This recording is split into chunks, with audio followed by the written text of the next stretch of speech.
you, Tim. Good morning. So, we've been talking about EVs a little bit at the conference so far, but this is our opportunity to really get into some detail about what's going on in the market. Could you give us an overview? If look into your crystal ball 10 to 15 years out, and what's the car market going to look like? I mean, you're in a great position to do that because Toyota is the largest car maker in the world. You sold, what, about 10 million cars last year? And 350,000 hybrids in the United States alone. And your 6 millionth Prius globally. I love Tesla. It's one of my favorite companies, but they're struggling to put out 35,000 cars. So just put that into perspective when you hear what Jim has to say. So what's the road ahead look like? Well, I think if you look at the CAFE standard by 2025, we'll tell you that the average vehicle on the roads in 2025 will get about 55 miles per gallon. Okay. So to be able to get compared to what today? Today's probably around 28, 29. Okay. So we're going to double. It's not double, but it's roughly double. Yeah. And I think all of us have a fairly good plan to get there on the passenger car side. Mm-hmm. If you look at hybrid vehicles or alternative fuel vehicles, last year it was about 3.5% of the total industry. In our case, it was about 16% of our total sales. So we are believers in hybrids as a core technology now and well into the future. EVs was about 10% of that number. So it will grow over time as we see improvements in battery. But we're really excited about this concept of fuel cell vehicles. Okay, can you explain a little bit to the audience what a fuel cell vehicle is? I mean, it's basically an electric car. Yeah. And instead of a battery, you've got a fuel cell, and it runs on hydrogen. So, why do you think? Why are you betting so big on hydrogen? Well, I think we're betting big on it for a number of reasons. Basically, the way to think about it is it's an on-demand electric vehicle. So rather than have to have a large, heavy battery on board that you have to charge, takes quite a while to charge, you basically use hydrogen to produce electricity and water vapor. So it's on demand. Until you step on the accelerator, you're not producing hydrogen. It's a relatively small battery. So the overall cost of a hydrogen vehicle is substantially less than what an EV will be. So in my mind, it's really the best of both worlds. Right, but the fuel's more expensive, right, than electricity. So even considering the whole lifespan of the car, it'll be cheaper? If you look at the efficiency of hydrogen, from a well-to-wheel basis, it is more efficient than an EV. An EV from the tank to the wheels is extremely efficient. But if you look at the entire spectrum, fuel cells are quite efficient. Okay. I want to get into fuel cells a little more, but before we do, on the roadmap question. So you see as the fuel cells as sort of your standard car, EVs maybe for urban dwellers, short range. And plug-in hybrids, is there still a place for plug-in hybrids? I think there's a big place. I mean, when you look at it, as a manufacturer, you're going to have this portfolio of vehicles. In our case, at that core, will be hybrid vehicles. Extended range hybrids. I drive a Prius EV today, and I average about 75 miles per gallon on my vehicle. And I have a commute that's 38 miles each way. So, I mean, it's amazing just with a 10-mile range, the kind of mileage you can get. So I think over time, you're going to see more plug-ins. You're going to see larger batteries on those plug-ins as batteries become more efficient. They will get greater range as both batteries become more efficient and the ICE engines, the combustion engines become more efficient. Right. So I think as a manufacturer, we're going to be into hybrids, we're going to be into plug-ins. Fuel cells are a longer-term play. I mean, if you look at hybrids, it took roughly 15 years when we first introduced it to go to a marketplace of over 500,000.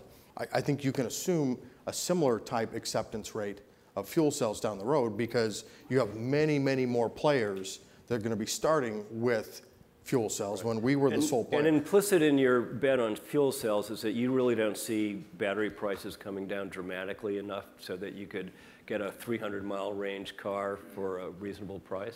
It'll happen someday, but I can't tell you when that day is. I think it's going to take a couple more iterations of improvements in batteries to get there. So, you know, we are not anti-battery.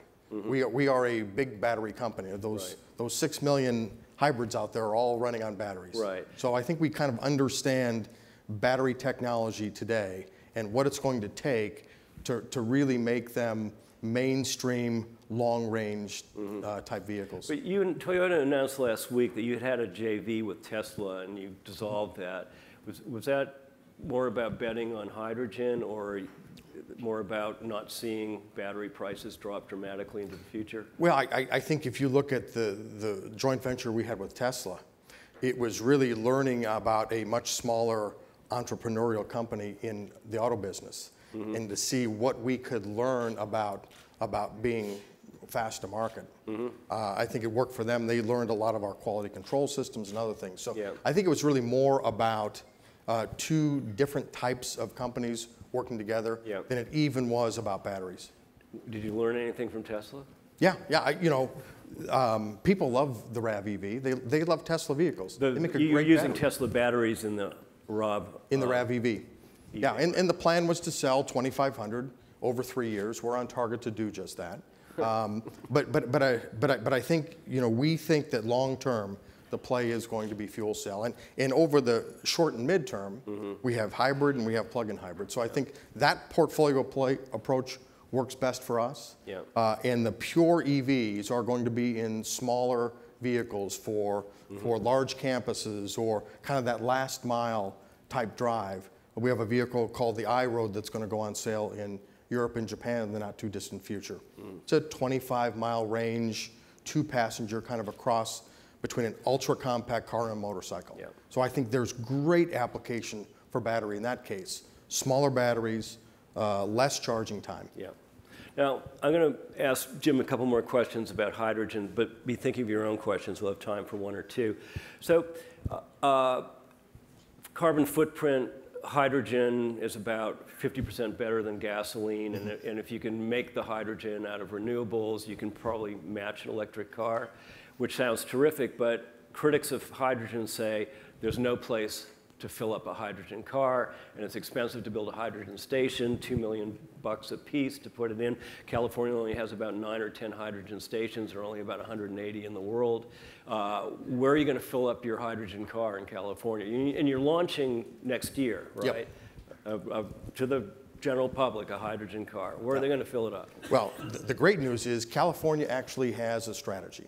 So you're right. Today there are 9 or 10 stations. California has invested $200 million to kind of jumpstart that hydrogen highway. Toyota is an investor as well. We've invested over $7 million. So we 7 billion. 7 million. Oh, million. I'm sorry. Yeah. Wow. There should be stations everywhere. Yeah, that was yen. It was yen. That was yen. But we feel that by next year there will be roughly 30 stations. There will probably be 50 stations by 2016. And working with UCI, we took a look at if you put the University of California, Irvine, for those who are from California. And we worked with UCI to determine where is the optimal position for stations and how many stations do you need to satisfy 10,000 fuel cells on the road. And surprisingly, that number in California is 68. So 68 stations, and you'd be within 10 minutes of a hydrogen You'd be within 10 minutes of a fueling station. And consumers would accept that. Yes. A 10-minute drive to fill up. So we're not that far away in California from having that initial hydrogen highway to be able to satisfy 10,000 vehicles on the road. And you can fill up a hydrogen car in about 3 minutes, right? 3 to 5 minutes. It feels like you're driving a gasoline-powered car. And the fuel costs are? Fuel costs, if fuel is, it has not been set yet, but let's say it's $6 a kilogram. A vehicle like our hydrogen car that will come out, 4-passenger sedan, will go about 300 miles. It's about $30 to fill it up. So it's pretty equivalent to gasoline on? Less. It'll be less than gasoline. A little bit less than gasoline. Okay, any questions for Jim on the future of the automobile here? Right here. We'll get a mic over here, please. And please identify yourself. Rudi Lamprecht from Switzerland. How you're going to produce the hydrogen with electrolysis, I guess? Well, most of the hydrogen today is really being produced from compressed natural gas.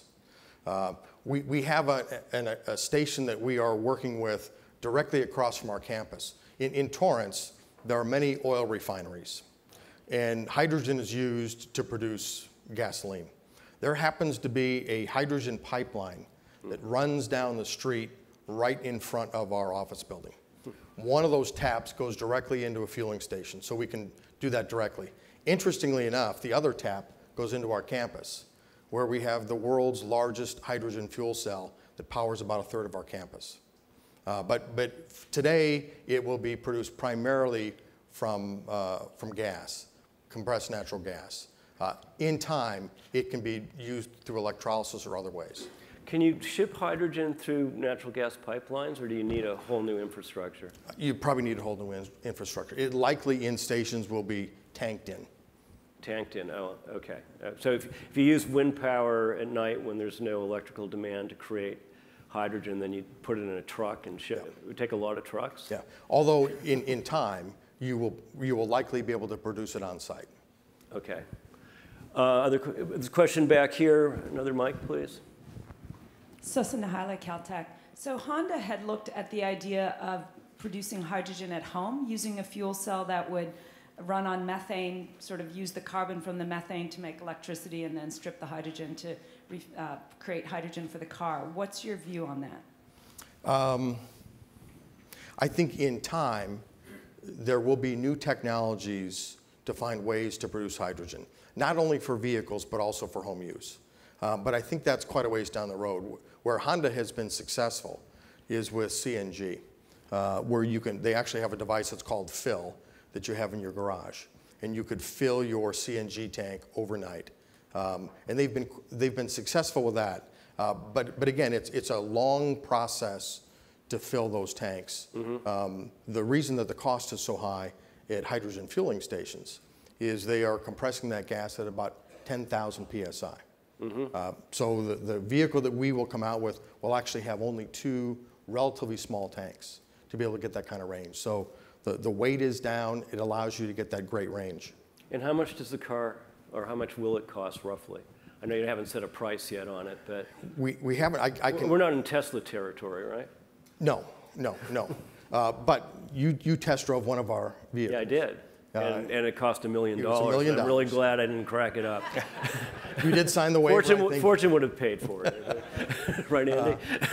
And we think that cost, and we have about 100 of those vehicles running around, by the way, mm-hmm. at $1 million each. But we think the cost has come down about 95%.